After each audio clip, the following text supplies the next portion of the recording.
Movie review. Here, a disjointed, deceptive attempt at emotional storytelling. Watching a film with a cast as talented as Tom Hanks, Robin Wright, and Paul Bettany is usually a joy, as these actors have proven their skills time and again in a variety of roles. Unfortunately, here, directed by Robert Zemeckis, does not allow these seasoned performers to shine. Instead, it takes an intriguing concept about time, history, and human connection and squanders it with a poorly executed script, disorienting storytelling choices, and distracting technical flaws. The result is a movie that feels like an experiment gone terribly wrong, a slog of missed opportunities and wasted potential. At its core, here attempts to tell a sprawling story about a single house, its rich history, and the people who have lived within its walls or on its land. The house, seemingly a silent witness to history, serves as the focal point for an exploration of time and memory.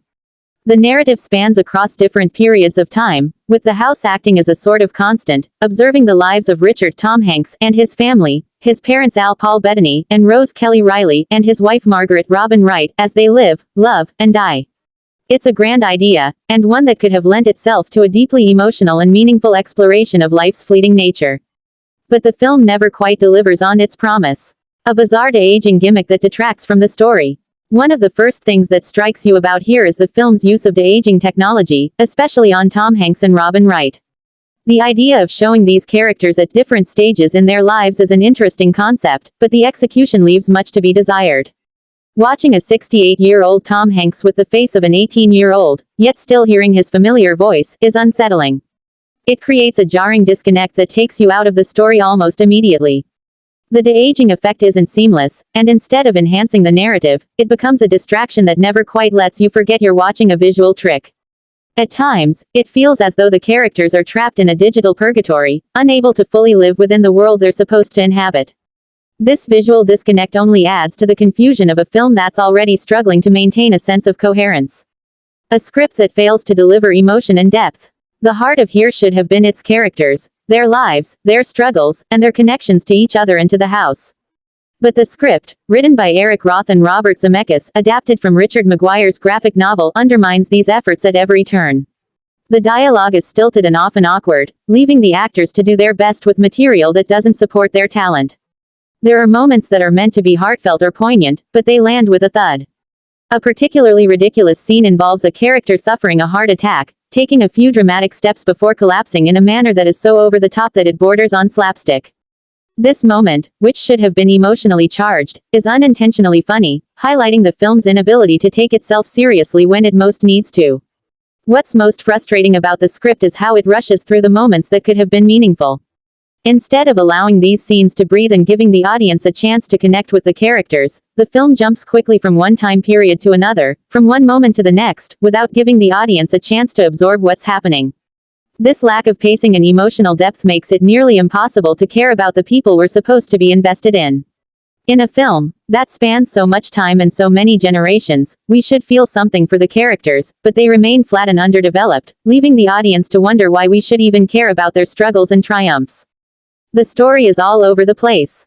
One of the most frustrating aspects of here is its narrative structure. The film attempts to tell a story that spans centuries, jumping back and forth between different eras without much regard for coherence or flow. At one moment, we're in the modern day, and the next, we're transported back to a prehistoric time with dinosaurs. The sudden shifts in time are jarring and disorienting, and they only serve to confuse rather than enlighten the viewer. The transitions are awkwardly handled, marked by distracting white outlines that frame different historical periods like some sort of gimmicky time portal. What could have been a clever device for showing the passage of time instead becomes a repetitive and tiresome visual cue that quickly loses its impact. These time jumps, paired with the film's constant rush to move on to the next scene, make it feel like the film is trying to cram too much into too little time. Additionally, the script introduces far too many characters, each with barely a subplot to their name. Many of the secondary characters, especially the characters of color, are given little to no development, and their stories feel like afterthoughts rather than integral parts of the narrative. The film becomes an overwhelming collection of disconnected lives, none of which hold any real emotional weight. The attempt to show the vast span of time through these characters' lives is noble, but the lack of focus makes the film feel like a scattered mosaic rather than a cohesive story. Sentimental moments that fall flat. Here desperately wants to be an emotionally powerful film. It wants to make us feel the weight of time and the fleeting nature of life. But rather than earning these emotional beats, the film forces them upon us, resulting in a feeling of forced sentimentality rather than genuine emotion. The film uses static camera angles, lingering shots, and dramatic pauses in an attempt to make us connect with the characters, but instead, it feels like an awkward attempt at manipulation. The emotions never feel earned, they feel like they are being delivered through a script that isn't quite up to the task. As a result, I found myself feeling detached and uninterested, unable to engage with the film on a deeper level. There are also moments when the film seems to forget its own purpose. It introduces historical figures like Benjamin Franklin's illegitimate son, William, but these characters are so poorly integrated into the narrative that they feel like awkward inserts rather than meaningful contributions to the story. These moments, meant to add gravitas and depth to the story, instead feel out of place and even ridiculous at times. The film's forced attempt at historical and emotional significance only adds to the feeling that here is trying too hard to be important without truly understanding what it takes to make a story resonate. Technical failures only make things worse. If the script and performances weren't enough to drag here down, the film's technical elements only compound its problems. The CGI animals, which are supposed to represent various periods in history, look painfully fake. Rather than immersing the viewer in the world of the film, these digital creatures serve as a constant reminder that we're watching a heavily artificial construct. The de-aging effects, already distracting in their own right, only add to this sense of artificiality. The lighting, too, is overblown and garish, attempting to create a sentimental atmosphere but instead giving the film the feel of a commercial or a TV pilot that has missed the mark. The transitions between different time periods are marked by white outlines that frame the scenes, but these soon become tiresome. What might have started as an interesting visual cue turns into a repetitive gimmick that distracts from the story rather than enhancing it. The film's pacing is sluggish, with long stretches of aimless dialogue and meandering scenes that never quite lead to anything substantial. The technical flaws add to the film's overall sense of disarray, making it feel like a collection of disconnected moments rather than a carefully crafted narrative. A strange, disorienting experience. Here is a film that, despite its talented cast and ambitious premise, never manages to find its footing.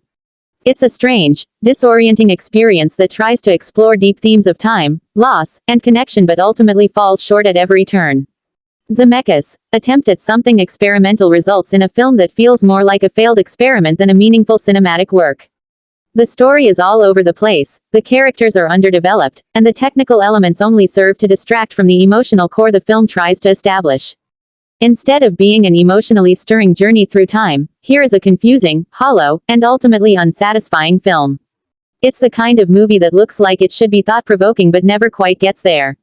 The forced sentimentality, disjointed storytelling, and technical distractions make it difficult to engage with, leaving the audience feeling as though they've watched a film that was far more concerned with style than substance. In the end, here is a film that should have been poignant and meaningful but instead becomes a confusing and tedious experience. With a script that doesn't know what it wants to say, a cast that can't make the most of their material, and technical elements that only serve to distract, here is a movie that should be avoided. If you're looking for a film that explores the passage of time and human connection with grace and depth, look elsewhere. Here may have had good intentions, but it fails to deliver on them in the most spectacularly disappointing way. Here is currently playing in theaters. The film is 104 minutes long and rated PG-13 for thematic material, some suggestive material, brief strong language, and smoking.